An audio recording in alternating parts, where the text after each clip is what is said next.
اپنا ناصر جعفری بھائی جو ہیں وہ کافی دنوں کے بعد نظر آئے ہیں. نہیں ایسی بات نہیں، ایک بار خالی مس ہوا. نہیں نظر آج بھی نہیں آ رہا میں، ہوتا یہی. نہیں آ رہے، دیکھیں آ رہے ہیں نا اپنے ماشاءاللہ اولاد کے ساتھ نظر آ رہے ہیں نا. ماشاء اللہ. بھائی ان کا یہی ہوتا کام میں ایک دفعہ نہیں آیا تھا.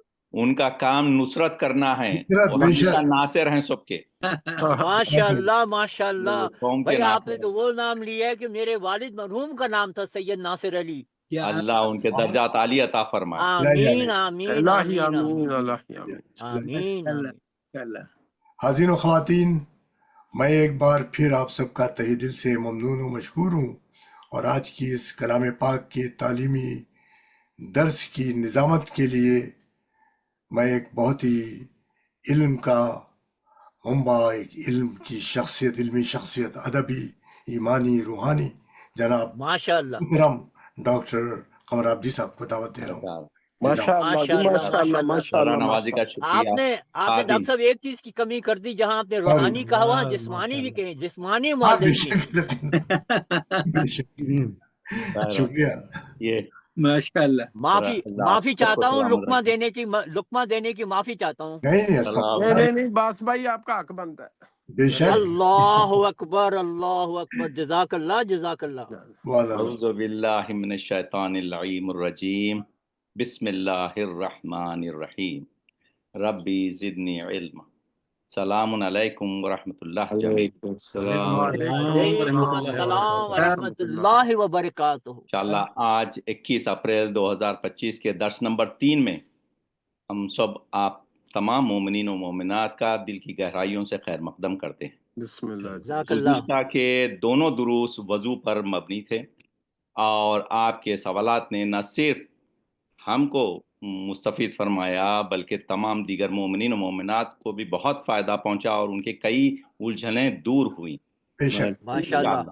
انشاءاللہ آج بھی حجت الاسلام سید ریحان حیدر زیدی صاحب قبلہ سے ہم مزید تجوید اور احکام نماز سے روشناس ہوں گے، اور انشاءاللہ. آپ کے سوالات کے جوابات بھی دیے جائیں گے انشاءاللہ تشفی بخش. آج کے جزاک اللہ. درس کے بانی جس طرح گزشتہ دو دروس کے بانی تھے ڈاکٹر ظہیر جعفری صاحب رہیں گے. جزاک اللہ جزاک اللہ جزاک اللہ. ثواب عظیم عطا فرمائے ان کے آمین آمین الہی آمین. الحمدللہ. ایک سورہ فاتحہ سے ہم سب اپنے مرحومین مرحومین ملت جعفریہ اور خصوصاً اس درس کے بانی ڈاکٹر ظہیر جعفری صاحب کے اور ان کے اہل خانہ کے مرحومین کے لیے ثواب کے لیے فاتحہ. بسم اللہ اللہ من الشیطان الرجیم. الحمدللہ رب العالمین الحمدللہ. اهدنا الصراط المستقيم صراط الذين بسم الله الرحمن الرحيم قل هو الله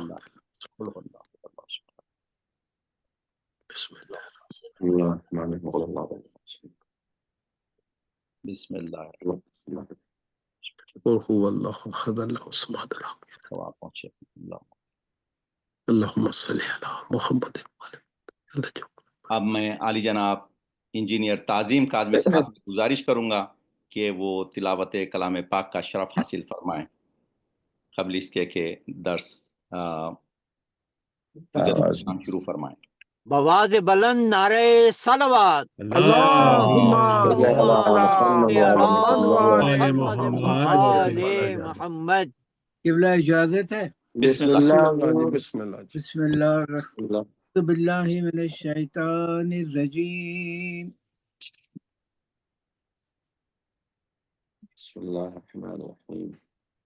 اعوذ باللہ من الشیطان الرجیم. بسم اللہ الرحمن الرحیم. میں سورہ تکاثر مکی صورت ہے، اس کی تلاوت کرنے کا شرف حاصل کرنے لگا ہوں. جزاک اللہ یہ جزاک اللہ. سورہ نمبر 102 ہے، مکی صورت ہے، اور اس میں 8 آیات ہیں. اعوذ باللہ من الشیطان الرجیم. بسم اللہ الرحمن الرحیم.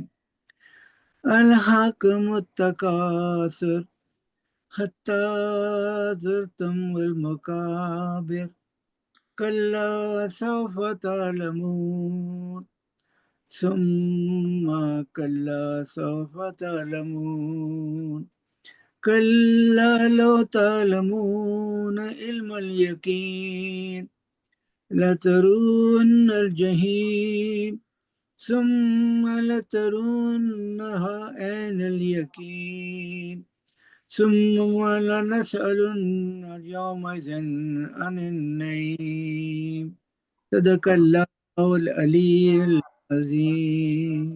جزاک اللہ جزاک اللہ ماشاءاللہ. جزاک اللہ جزاک اللہ. اردو ترجمہ جی اس کا.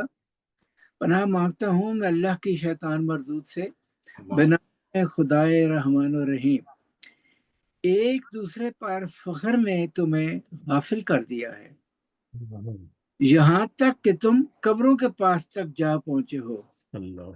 ہرگز نہیں تمہیں عنقریب معلوم ہو جائے گا، پھر ہرگز نہیں تمہیں عنقریب معلوم ہو جائے گا، ہرگز نہیں.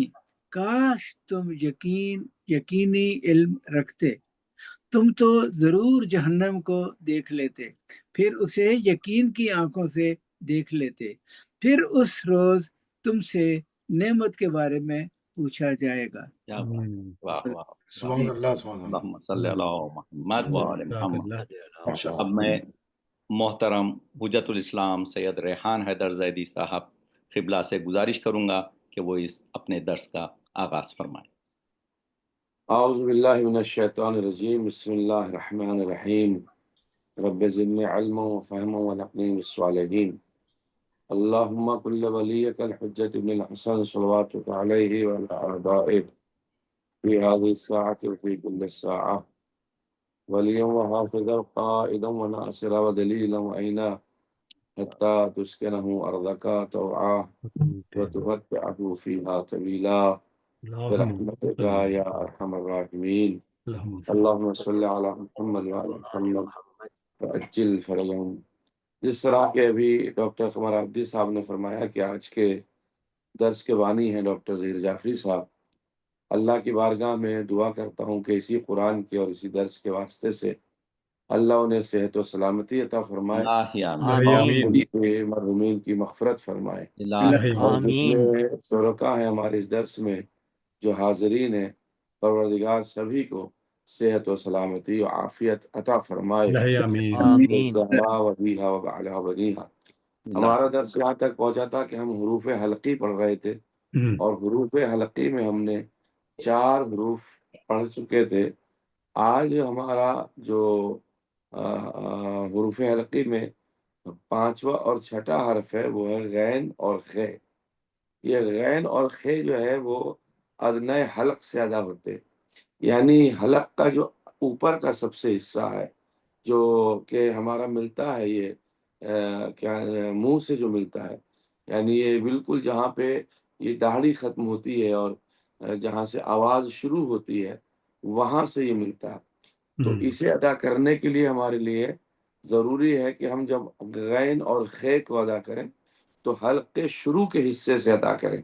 جیسے ہم کہیں گے، فرض کرو ہم کہیں غاصبین، تو یہ غاصبین جب ہم نے کہا تو یہ شروع کا حلق کا جو حصہ ہے یہاں سے ہم نے مدد لی ہے. اور اسی طریقے سے جیسے ہم خے کہتے ہیں، تو اب جب ہم خے کہتے ہیں تو خے کہتے ہوئے بھی ہمیں جیسے خاسرین خاسرین، اب ہم شروع ہی کے حصے سے گفتگو کریں گے. خاسرین، غابرین، غامزین، یہ دونوں حرف جو ہیں ہمارے غین اور خے حلق کے شروع کے حصے سے گفتگو کرتے ہیں. اور یہ آج ہمارے حروف حلقی جو ہیں وہ ختم ہو گئے. پہلا حروف حلقی حمزہ اور ہے تھا، دوسرا حروف حلقی میں عین اور ہے تھا، اور تیسرا حروف حلقی میں غین اور خے تھا، جو آپ حضرات کی خدمت میں یہ 6 حروف آپ بیان کر دیے گئے. چونکہ میں نے کہا تھا کہ یہ اس طرح سے حروف ہوتے ہیں کہ اگر انہیں ہم زیادہ ایک دن میں پڑھیں گے تو ہمارے ذہن میں یہ نہیں رہتے. تو لہٰذا آج حروف حلقی کے وہ آخری حروف تھے جو حلق کے شروع کے حصے سے پڑھے جاتے. آج احکام کے اعتبار سے ہم ایک یا دو مسئلہ سے جبیرہ وضو کے احکام کے بارے میں معلوم کریں گے، کیونکہ ابھی ہم نے کل مبتلات وضو، کل سے مراد میری پہلے جلسے میں مبتلات وضو سے بات کی تھی، اور آج ہم جبیرہ وضو سے بات کریں گے۔ جبیرہ وضو یہ کہتے ہیں، کسے کہتے ہیں؟ خدا نخواستہ کوئی زخم ہے، اللہ نہ کرے ہڈی ٹوٹ گئی ہے، یا کوئی اس طریقے کی چیز ہے جو ہمارے پانی پہنچانے میں وہاں پر اس جگہ پہ مضر، تو اس جگہ پر آیا ہم کیا کریں گے؟ تو اس کا خلاصہ کلام یہ ہے کہ وہ چیز جس سے زخم یا ٹوٹی ہوئی ہڈی باندھی جاتی ہے، اور وہ دوا جو زخم یا ایسے ہی کسی چیز پر لگائی جاتی ہے تو وہ جبیرہ کہلاتی ہے۔ مثال کے طور اگر وضو کے اعضاء میں سے کسی پر زخم یا پھوڑا جو بڑا زخم کہلاتا، پھوڑا ہی کہتے ہیں، جی یا ہڈی ٹوٹی ہوئی ہو اور اس کا منہ کھلا ہوا ہو، ہڈی ٹوٹی ہے، فرض کر دیجیے، زخم ہے، پھوڑا ہے، منہ اس کا کھلا ہوا ہے، اور پانی اس کے لیے مضر نہ ہو، پانی اس کو پہنچانے میں ضرر نہ کرتا ہو، تو اسی طرح وضو کرنا ضروری ہے جیسا عام طور پہ وضو کرتے ہیں۔ ایک مسئلہ تو بڑا سادہ سا ہے، زخم ہے لیکن پانی ڈالنے میں زخم کو کوئی نقصان نہیں ہے، ڈال سکتے۔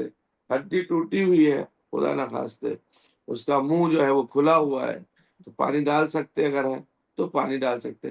یعنی جہاں تک ہمیں یہ ممکن ہے کہ ہم پانی ڈالنے، اور پانی ڈالنے سے ہمارے پانی ڈالنے سے ہمارا زخم نہ بڑھے گا، تو ہمیں وہاں پہ پانی ڈال کر ہی وضو کو کرنا ہے۔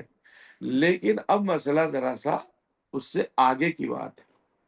اگر کسی شخص کے چہرے اور ہاتھوں پر زخم یا پھوڑا یا ان میں سے کسی کی، یعنی مثال کے طور پر جیسے کوئی ہڈی اللہ نہ کرے ٹوٹی ہے، اس کا منہ تو کھلا ہوا ہے اور اس پر پانی ڈالنا نقصان دہ ہو، تو ایسے میں کیا کریں گے؟ پہلے مسئلے میں تھا پانی نقصان نہیں دے رہا، دوسرے مسئلے میں یہ ہے کہ زخم کھلا ہے، ہڈی ٹوٹی ہے، یا کوئی دوسرا پھوڑا ہے، لیکن اس پر پانی ڈالنا نقصان دے رہا ہے، تو نقصان دینے میں کیا کریں گے؟ تو اسے زخم یا پھوڑے کے آس پاس کا حصہ اس طرح اوپر سے نیچے کو دھونا چاہیے جیسے وضو میں دھویا جاتا ہے۔ مثلاً یہ میرا ہاتھ، یہاں پہ فرض کر لیجیے زخم ہے، یا اوپر کلائی میں، یہ جہاں دھوتے، اب یہ حصہ ہمارا یہاں پہ ہے، اور یہ یہاں دھونے کے لیے اس کا پانی پہنچے گا، مضر ہوگا، پانی پہنچنا یہاں پہ نقصان ہے، تو ایسی صورت میں ہم جب پانی پہنچنا ہمارا نقصان دے گا تو اس میں ہم حکم کیا لگائیں گے؟ اس کے لیے حکم یہ ہے کہ ہم اس زخم کو اس طریقے سے دھوئیں گے، اس کے چاروں طرف اس طرح سے پانی ڈالیں گے اس زخم کے اندر پانی نہ جائے تاکہ نقصان نہ ہو جائے۔ تو پھر ہم دوسرا راستہ کیا اختیار کریں گے؟ جب یہاں یہ جگہ سوکھی ہے اور ہم یہاں پانی نہیں ڈال سکتے وغیرہ، اب اس پر بہتر یہ ہے کہ ہم گیلا ہاتھ اوپر سے تر جو گیلا ہاتھ ہوگا وضو کے پانی کا وہ کھینچ دیں گے، پانی اب نہیں ڈالیں، ہم ایک گیلا ہاتھ اپنا اوپر سے کھینچ دیں گے۔ اگر ہمارا گیلا ہاتھ کھینچنا بھی نقصان دہ ہے اور ہم اس زخم پر گیلا ہاتھ نہیں کھینچ سکتے، زخم ہمارا بڑا ہے، ہم کھینچیں گے تو کیسے کھینچیں گے؟ تو اس کے بعد ہمارا حکم ثانوی آئے گا، دوسرا حکم یہ آئے گا کہ ایک پاک کپڑا لیں گے اور پاک کپڑا اس پر ڈال دیں گے اور اس کپڑے پاک کے اوپر گیلا ہاتھ پھیر دیں گے۔ یہ مسئلہ بڑا آسان ہے، یعنی اس زخم کے اوپر پہلے تو ہم اگر ممکن ہے تو اپنا گیلا ہاتھ پھیر دیں، اگر ممکن نہیں، بعض جگہ دیکھا ہوگا آپ نے ہلکا ہلکا مواد یا خون رستا رہتا ہے، اور خون چونکہ نجیس ہوتا ہے کہ ایسا نہ ہو زیادہ مقدار میں خون لگ جائے اور اسے پھر ہمارا ہاتھ ہی نجیس ہو جائے گا، تو اب اگر ہم ہاتھ نہ پھیر سکتے ہوں تو اس پہ اس زخم کے اوپر اتنا پاک کپڑا رکھے اور پاک کپڑے کے اوپر اپنا گیلا ہاتھ پھیر دیں، تو یہ وضو جبیرہ کہلاتا ہے۔ یہاں پہ تیمم نہیں ہے کیونکہ یہ وضو جبیرہ ہی سے صحیح ہوگا۔ ہاں اگر اتنا زیادہ زخم ہے اور اتنا بڑا زخم ہے کہ ہم اس پہ کپڑا بھی نہیں پھینک سکتے ہیں، اور ہڈی بھی ٹوٹی ہوئی ہے، اللہ نہ کرے کوئی زیادہ بڑا مسئلہ آ جائے گا، تو پھر اس صورت میں ہم تیمم کرنا لازم ہوگا۔ وضو جبیرہ الگ ہے، تیمم الگ ہے، ہر جگہ پر تیمم نہیں ہے۔ وہ جب تیمم کی بحث آئے گی تو میں آپ حضرات کی خدمت میں ضرور پیش کروں گا کہ کہاں کہاں پر تیمم ہوگا۔ ابھی فی الحال ہمارے پاس میں جو کہ وضو جبیرہ کی بحث آئی ہے، تو وضو جبیرہ کے بڑے سمپل سے سادے سے دو مسئلے۔ پانی آپ لگا سکتے ہیں تو پانی لگائیے، وضو کیجیے۔ پانی نہیں لگا سکتے ہیں تو اس پہ آپ گیلا ہاتھ پھیر دیجیے۔ اگر آپ گیلا ہاتھ نہیں پھیر سکتے ہیں تو اس جگہ پر آپ پٹی رکھ دیجیے اور پاک پٹی کے اوپر آپ ہاتھ پھیر دیجیے، یہ آپ کا وضو کرنے کے لیے کفایت کرے گا۔ آج اس سے آگے بڑھ کے ہم تھوڑا سا مسئلہ شرعی کو آگے بڑھاتے ہیں، اور آج ہم جائیں گے واجب غسلوں کی طرف کہ واجب غسل کتنے ہیں۔ تو ہمارے پاس شریعت محمدی میں واجب غسل صرف 7 ہیں، کوئی 8واں واجب غسل ہمارے پاس میں نہیں ہے۔ پہلا واجب غسل جانتے ہیں، بڑی نجاست کا ہے، کیونکہ میں الفاظ کی بڑی تاکید رکھتا ہوں، ماشاءاللہ آپ اہل علم ہے۔ تو ہمارا پاس پہلا غسل جو ہے بڑی نجاست کا، سب سے پہلے ہم اس کے لیے غسل کریں۔ 3 غسل ہمارے ایسے ہیں جو کہ خواتین سے متعلق ہیں، ان تینوں حالات میں وہ بڑا غسل ہے ان کے لیے، یہ واجب غسل میں ہوں گے تو 4 غسل ہو گئے۔ 5واں غسل ہمارا جو واجب ہے غسل مس میت ہے۔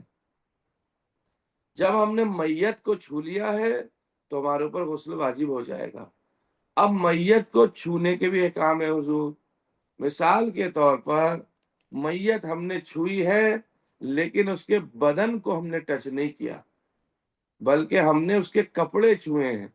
کوئی میت ہے، اسے ہم نے اٹھایا ہے لیکن کپڑے میں اسے اٹھایا ہے۔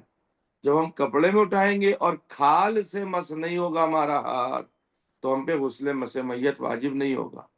یا اس کے صرف بال چھوئے ہیں، فرض کیجیے خواتین ہیں، کسی وجہ سے ہمارے ہاتھ بالوں پہ لگ گئے، مثلا جو ہماری محرم خواتین ہیں فرض کر لیجیے، یا جو خواتین کے بالوں کو اگر چھو لیتی ہیں تو بالوں کے چھونے سے غسل مس میت واجب نہیں ہوگا۔ یا صرف ہمارے اتفاق سے ناخون پہ ہاتھ لگ گیا میت کے، اب ناخون کے چھونے سے غسل مس میت واجب نہیں ہوگا۔ جس نے میت کو چھوا ہے، کوئی انسان جس نے میت کو چھوا ہے، اب اگر ہم اس انسان کو چھو لیں انڈائریکٹ فرض کر لیجیے، تو اب جب اس انسان کو چھو رہے ہیں جس نے میت کو چھوا ہے تو ہمارے پر غسل مس میت واجب نہیں ہے۔ تو غسل مس میت ہمارے اوپر صرف واجب ہوگا اس وقت میں جب ہم خود میت کو چھوئیں گے۔ اس میں بھی ایک مسئلہ اور بھی ہے، ابھی خدا نخواستہ کسی کا دم نکلا ہے اور موت واقع ہوئی اور بدن ابھی گرم ہے، ٹھنڈا نہیں ہوا، اور حالت حرارت میں فوراً کسی وجہ سے ہم نے فرض کر لیجیے آخری لمحہ تک گھونٹ پانی ڈال رہے تھے اور پانی ڈالتے ہیں تو اس کے منہ میں اس کا حصہ سر کا یا بدن کا حصہ ہمارے ہاتھ میں تھا اور اس وقت اس کا دم نکل گیا اور ہم سمجھ گئے اس کا انتقال ہو گیا، وہ بدن ہی گرم ہے۔ تو اب گرم بدن کو بھی اگر ہم نے چھو لیا ہے پھر بھی غسل مس میت نہیں ہے، لیکن بر بنائے احتیاط واجب ہے، اس میں بھی ہمیں کرنا چاہیے، بہتر ہے، لیکن بہرحال شریعت کے اپنے مسائل ہیں۔ تو یہ 5 غسل ہوئے غسل مس میت۔ 6واں غسل ہے خود غسل میت، یعنی میت کو بھی تو 3 غسل دینے ہمیں واجب ہیں۔ انشاءاللہ تعالیٰ وہ میں تفصیل سے غسل میت پہ بحث کروں گا اور اس کے طریقوں پر، اس کے پانی پر، اگر اگلے ہفتے مجھے وقت ہے اس سے اگلے ہفتے مجھے ملے گا، اور وہ ایک غسل کر کے میں ایک ڈیمو آپ کی خدمت میں پیش کروں گا انشاءاللہ تعالیٰ۔ تو غسل میت بھی واجب غسل ہے، اور اس کے بعد وہ غسل جو منت مان لی ہے ہم نے، فرض کے پروردگار میں امام حسین علیہ السلام کی زیارت مجھے نصیب ہو جائے تو میں غسل کر کے جاؤں گا، میں واجب غسل کروں گا، زیارت کا غسل۔ اب منت مان لی، اللہ نے توفیق دے دی، زیارت اس کا نصیب ہو گیا، تو اب اس پہ غسل کی جو منت تھی واجب ہو گیا غسل، تو واجب غسل کرے گا. اسی واجب غسل میں وہ مستحب کی بھی نیت کر لے گا، کیونکہ بذات خود غسل امام حسین علیہ السلام غسل زیارت ہے امام حسین علیہ السلام جو ہے وہ مستحبات میں سے بڑی تاکید کی گئی ہے. البتہ میں ایک چیز یہاں جب بات آ گئی تو کہہ دوں، آغا خوئی وغیرہ کے نزدیک غسل زیارت امام حسین کے بعد وضو کرنا ضروری تھا، لیکن بعض فقہاء ارشاد فرماتے ہیں کہ غسل زیارت امام حسین کے بعد بھی وضو کی ضرورت نہیں ہے. یہ دیکھنا رہتا ہے کہ کون انسان کس کی تقلید میں ہے. تو لہٰذا اس نے منت مانی تھی یا نذر کی تھی، میرے بچے کو اللہ شفا دے دے تو میں غسل واجب کروں گا، یا میں غسل واجب کروں گی. کوئی بھی ماں یا باپ یا بھائی بہن جو بھی نیت کر لے، منت مان لے، یا فلاں کام میرا ہو گیا تو میں ایک واجب غسل کروں گا، تو جو منت کی وجہ سے غسل ہوتے ہیں وہ بھی واجب ہو جاتے ہیں. تو صرف غسل 7 واجب ہیں، 8واں غسل کوئی واجب نہیں ہے. اگر چاند یا سورج کو مکمل گرہن لگاؤ، یعنی بالکل ہی سورج ختم، اس کے بعد دوبارہ سے نکلے جسے سورج گرہن کہتے ہیں، اور مکلف جان بوجھ کر نماز آیات نہ پڑھے، جان بوجھ کے نماز آیات اس وقت اس نے نہیں پڑھی، یہاں تک کہ نماز اس کی قضا ہو جائے، نماز آیات کا اسے وقت نہیں ملا، اب کسی بھی بزی تھا اور اس کی نماز آیات قضا ہو گئی. نماز آیات کب قضا ہوتی ہے؟ یعنی اس حالانکہ جب سورج گرہن ہو رہا اس وقت واجب ہے نماز پڑھنا، لیکن سورج گرہن ہو چکا، اب اس کی نماز آیات کا بھی وقت نکل گیا، اب اس پہ قضا واجب ہوگی. جب قضا واجب ہوگی تو احتیاط واجب کی بنا پر ضروری ہے کہ اس کی قضا کے لیے غسل کرے. احتیاط واجب ہے. اب احتیاط واجب کا مطلب یہ ہے کہ دوسرے علماء کہتے ہیں واجب نہیں ہے تو ہم دوسرے کی طرف رجوع کر سکتے ہیں، لیکن کوئی انسان اگر قضا کرنا چاہے گا تو وہ انسان غسل کر سکتا ہے نماز آیات کے لیے، سورج گرہن یا چاند گرہن جو مکمل ہوا ہو، تھوڑا بہت نہیں، مطلب 100% سورج گرہن یا چاند گرہن ہوا. جتنی چیزوں سے وضو باطل ہوتا تھا اتنی ہی چیزوں سے غسل بھی باطل ہوتا ہے. یہ مسئلہ میں آپ کی خدمت میں پیش کر دوں. جتنی چیزوں سے وضو باطل ہوتا تھا اتنی ہی چیزوں سے غسل بھی باطل ہوتا. ابھی ہم نے غسل کیا، واش روم چلے گئے، اس کے تھوڑی دیر بعد اب ہمارا وضو اور غسل باطل ہو جائیں گے. گیس پاس کی انسان نے، ہمارا غسل باطل ہو جائے گا. سو گیا ہے انسان، غسل باطل ہو جائے گا. ایسی حالت میں آ گیا کہ عقل ہی ضائع ہو گئی ہے، دیوانگی ہے، بے ہوشی ہے، عقل ضائع ہو جانا، یہ تمام چیزیں جو آتی ہیں غسل ہمارا باطل ہو جائے گا. خواتین کے ساتھ جو مسائل پیش آ جاتے ہیں غسل باطل ہو جائے گا. اور عزیزان گرامی حالت بڑی نجاست میں اگر ہم آ گئے ہیں تو بھی ہمارا غسل باطل ہو جائے گا. تو یہ وہ غسل تھے اور اس کے احکام تھے. اب میں 2 مسئلے آپ حضرات کی خدمت پیش کر کے، اور چونکہ ہمارا وقت جو ہے وہ مسائل کا آ جائے گا، سوال جواب کا، لہٰذا ہم بات کو ختم کرنا چاہیں گے. 2 چیزیں انسان کے اوپر غسل، پہلا جو بڑی نجاست ہے اس سے غسل واجب ہو جائے گا، اور جب ہم غسل ہمارے اوپر واجب ہو جائے گا تو کیا فوراً غسل کرنا ہمارے لیے لازم اور ضروری ہے یا ہم دیر سے غسل کر سکتے ہیں؟ دیکھیے فوراً غسل کرنا کسی پہ واجب نہیں ہے، لیکن عزیزان گرامی کچھ چیزیں ایسی ہیں جو حالت نجاست میں اس کے لیے حرام ہے، یعنی جس پہ بڑا غسل واجب ہے اس کے لیے کچھ چیزیں حرام ہیں. ان میں وہ چیزیں جو حرام ہے کچھ میں وہ 5 ہی چیزیں ہیں، 6ٹھی چیز نہیں ہے، یہ بھی یاد رکھے گا. میں مسائل میں بڑی تاکید کرتا ہوں تاکہ بات پوری پہنچ جائے. پہلی چیز جو کہ بڑے غسل جس پہ واجب ہو گئے ہیں ان کے لیے، بالخصوص مجنب کی بات کرنے میں جا رہا ہوں یہاں، یعنی مجنب کے اوپر حالت جنابت کے 5 چیزیں انسان پہ حرام ہو جاتی ہے. پہلے اس سے بحث کریں گے، غسل مسمیت کی، دوسرے غسلوں کی بحث بعد میں کریں گے.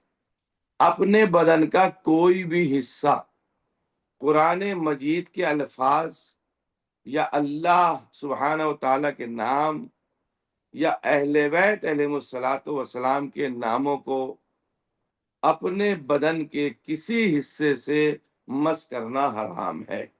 حالت نجاست میں قرآن کے الفاظ کو، اللہ کے نام کو یا اہل بیت علیہ السلام کے ناموں میں سے اپنے بدن کو مس نہیں کر سکتے۔ دوسرا مسئلہ، مسجد الحرام اور مسجد نبوی میں جانا ہمارے لیے حرام ہے۔ تیسرا، مسجد الحرام اور مسجد نبوی کے علاوہ دوسری مسجدوں میں ٹھہرنا، یعنی کوئی عام مسجدیں ہیں ان کے اندر ہم گئے اور ٹھہر گئے، کھڑے ہو گئے، یہ ہمارا مسجد میں ٹھہرنا حرام ہے۔ احتیاط واجب کی بنا پر ائمہ علیہ السلام کے حرم میں ٹھہرنے کا بھی یہی حکم ہے، یعنی اہل بیت علیہ السلام کے حرم میں بھی حالت نجاست میں ہم نہیں ٹھہر سکتے۔ آپ کہیں گے قبلہ آپ ایسی باتیں کر رہے ہیں، ایسا کیسے ہو سکتا ہے کہ ہم حالت نجاست میں حرم میں چلے جائیں؟ مسئلہ یہ نہیں ہے۔ شریعت محمدی جب مسئلے کو بیان کرتی ہے تو وہ چاروں طرف سے چار جوانب، جسے آل ڈائریکشن کہتے ہیں، ان چاروں جوانب کو مد نظر رکھ کے، بلکہ جہات ستہ کو مد نظر رکھ کے بات کرتی ہے۔ ٹھہرنا ہمارے لیے حرام ہے۔ ہر کوئی بھی مومن حرم اہل بیت میں حالت نجاست میں نہیں جائے گا، جرات ہی نہیں کرے گا۔ لیکن فرض کیجئے کوئی مومن رات گزار رہا ہے وہاں، اور رات گزارتے گزارتے دعائیں پڑھتے پڑھتے اس کو ایک کونے میں نیند آ گئی، اور نیند آنے میں حالت نجاست میں وہ آ گیا، یا کوئی خاتون کا حالت نجاست میں وہ وقت شروع ہو گیا، تو اب حکم یہ آیا کہ اگر آپ حالت نجاست میں آ گئے ہیں تو آپ ٹھہریے نہیں، وہاں سے نکل جائیے، فوراً نکل جائیے۔ تو یہاں اس لیے مسئلے کو بیان کیا گیا ہے۔ اور اس کے بعد چوتھا مسئلہ، کسی مسجد میں کوئی چیز رکھنے کے لیے داخل ہونا، بربنا احتیاط، آپ پہ حکم نہیں ہے کہ آپ کوئی چیز بھی کسی مسجد میں داخل کریں۔ پانچویں چیز، ان آیات میں سے کسی آیت کا پڑھنا، اللہ اکبر، سبحان اللہ، شریعت کتنی باریک ہے ان مسائل کے اندر۔ ان آیات میں سے کسی ایک آیت کا بھی پڑھنا جو سجدہ واجب ہو جاتا، یعنی وہ سورہ وہ آیت پڑھنا جس سے سجدہ واجب ہوتا ہے، جو سورہ سجدہ کی 15ویں آیت ہے، سورہ فصلت کی 37ویں آیت ہے، سورہ نجم کی 62ویں آیت ہے، سورہ علق کی 19ویں آیت ہے۔ ان آیات کا پڑھنا بھی ہمارے لیے حرام ہے۔ والحمدللہ رب العالمین۔ جزاک اللہ ڈاکٹر صاحب، جزاک ماشاء اللہ۔ اللہ ماشاء اللہ ماشاء اللہ ماشاء اللہ جی۔ سوالات بے شک ڈاکٹر صاحب شروع کریں۔ جی حضور، ایک سوال ہے کہ وضو جی جن اعضاء کا ہے، جی ان اعضاء پر وضو کے بعد اگر کوئی نجاست لگ گئی ہے جی تو کیا وضو دوبارہ کرنا ہوگا یا جی خالی نجاست کو دھو کر وضو اور نماز پڑھ سکتے؟ جی اچھا، وضو کرتے وقت نجاست لگ جائے یا وضو وضو کے بعد، کرنے؟ وضو کے جی بعد، وضو کرنے کے اچھا، بعد۔ وضو کرنے کے بعد جی ہمارا جب وضو مکمل ہو گیا ہے اور کوئی نجاست لگ گئی، فرض کیے بچے کو ہم نے اپنے آغوش میں لیا، پیمپر میں نہیں ہے، بے شک اس نے پیشاب کر دیا بے شک۔ ہاتھ پہ یا کہیں پہ، تو اب ہم اتنا حصہ پاک کر لیں، ہمیں دوبارہ وضو کرنے کی کوئی ضرورت نہیں ہے۔ بہت جزاک اللہ۔ ایک سوال حضور اور ہے جی کہ بسم اللہ۔ نماز شفا جو نماز شب میں ہے، جی اس کے کیا آپ معنی بتلا سکتے ہیں؟ کیونکہ اس کی میننگ کیا ہے نماز شفا کی؟ یہ شفاعت سے ہے۔ شفاعت سے، اچھا بس، ہاں بہت بہت شکریہ، ہاں، یہ شفاعت سے ہے، جزاک یعنی اللہ، ہمیں اس نماز کی وجہ سے گریس ملے گی، سبحان یعنی اللہ، انشاءاللہ یہ نماز ہماری شفاعت کرائے گی، نماز شفاعت۔ سبحان اللہ، مولانا صاحب شکریہ۔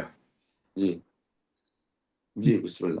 اور کوئی؟ جی بسم یہ اللہ تعالیٰ۔ تھا کہ میت کو جب کفن پہنا دیا جاتا ہے تو کیا جی اس پہلے کتنا بھی تھوڑا ٹائم گزرا ہو یا زیادہ ٹائم گزرا ہو، وہ میت گرم ہو یا ٹھنڈی ہو گئی ہو، اس کو اگر چھو لیا جائے اس سے پہلے تو مسح میت لازم ہو جائے گا؟ جی ڈاکٹر صاحب، تینوں غسل دینے کے بعد میں میت کو اگر ہم چھو لیتے ہیں، بوسہ دے لیتے ہیں، تو ہمارے پر غسل مسح میت واجب نہیں ہے۔ اس سے پہلے نہیں، یعنی کفن پہنانے سے پہلے نہیں ہے؟ نہیں نہیں نہیں، ہاں، کفن کا مسئلہ نہیں ہے، جب تینوں غسل مکمل ہو گئے، ہم جی نے جی غسل دے دیے ہیں، ہاں تو غسل ہم نے چاہے کفن پہنایا ہو یا کفن نہ پہنایا ہو، کفن پہنانے سے پہلے بھی جب غسل دے چکے ہوں، تینوں غسل دے چکے ہوں، اس وقت ہم میت کو بوسہ دے لیں یا میت کو چھو لیں، یا کوئی ایک پاک آدمی آگے آگے بڑھ کے کفن پہنانا چاہ رہا ہو تو کفن پہنانے میں میت کو چھوئے گا. تو غسل دینے کے بعد میں غسل مس میت واجب نہیں ہے، کفن پہنانے کے بعد میں غسل مس میت واجب نہیں ہے. کوئی سی بھی حالت ہو، غسل دینے کے بعد کوئی مسئلہ نہیں. اچھا نہیں، تو جو جو جو غسل اس کو 3 دیے گئے ہیں، اگر وہ غسل ابھی تک نہیں دیے گئے اس سے پہلے بھی تو وہ میت ہی ہوتا ہے، تو اس کو چھونے سے یعنی اس کو ہاں غسل وہ تو جی غسل نہیں دیے ہیں اگر، تو ہاں غسل نہیں دیے اور میت چھو رہے ہیں تو ہاں غسل مس میت واجب ہے ہمارے اوپر. جی ہے غسل مس میت اسی کو کہتے ہیں. جی جی جی صحیح، جی بہت جی شکریہ جناب، تھینک یو. جی خوش آمدید. جی قبلہ مولانا صاحب، جی وضو کر لینے کے بعد جی مسح کیا جا رہا ہے اور اس دوران میں پتہ چلتا ہے کہ آپ کی نوز بلیڈنگ شروع ہو گئی ہے، جی تو اس صورت میں دوبارہ وضو کیا جائے گا؟ نہیں، یہ نوز بلیڈنگ یعنی یہ آپ کی مراد یہ ہے کہ خون وغیرہ کا صادر ہو جانا نا؟ جی جی، نکسیر وغیرہ جو ہے. ہاں جو نکسیر ہوتی ہے، نہیں نکسیر صادر ہونے سے وضو باطل نہیں ہوتا ہے. آپ کے ہاں اگر اللہ نہ کرے کسی کو وضو کرتے میں بھی نکسیر آ جائے تو وہ وضو اپنی جگہ پہ صحیح ہے، اپنے وضو کو پورا کر لے گا، چونکہ خون کے نکلنے سے وضو باطل نہیں ہے. ہم نے اس روز آپ حضرات کی خدمت پیش کیا تھا کہ وضو صرف 7 ہی چیزوں سے، جیسے ابھی بھی میں نے پیش کیا کہ خون کے نکلنے سے وضو باطل نہیں ہوتا ہے. خون کہیں بھی بدن سے نکل جائے تو اس سے وضو باطل نہیں. ویری جی گڈ، بہت شکریہ. چاہے وہ کرتے میں ہو یا وضو کرنے کے بعد میں، کوئی مسئلہ نہیں. جی ٹھیک. اور کوئی سوالات ہیں؟ سرکار دعا فرمائیے اور ہم آپ خدا سب عالم سے دعا کرتا ہوں پروردگار آپ حضرات سے ہم سے اس خدمت اہل بیت علیہ الصلوۃ والسلام کو قبول فرمائے، اور اس کا جو بھی آج ہمارے درس کا اور اس جلسے کا جو بھی ثواب معین و مقدر ہو، بالخصوص شہزادے علی اصغر جو باب الحوائج ہیں اور امام حسین کی آغوش مبارک میں اس وقت اس طرح سے تڑپ رہے تھے جس طرح ایک مچھلی بغیر آب کی تڑپتی ہے. پروردگار تجھے حضرت زہرا کہ اس پوتے کا واسطہ ہے میرے معبود، تمام مومنین کی مشکلات کو آسان فرما، اور شہزادے علی اصغر چونکہ خود بھی باب الحوائج ہیں، تجھے شہزادے علی اصغر کا واسطہ ہے پروردگار جو مریض ہیں انہیں شفا عاجلہ اور کاملہ عطا فرما.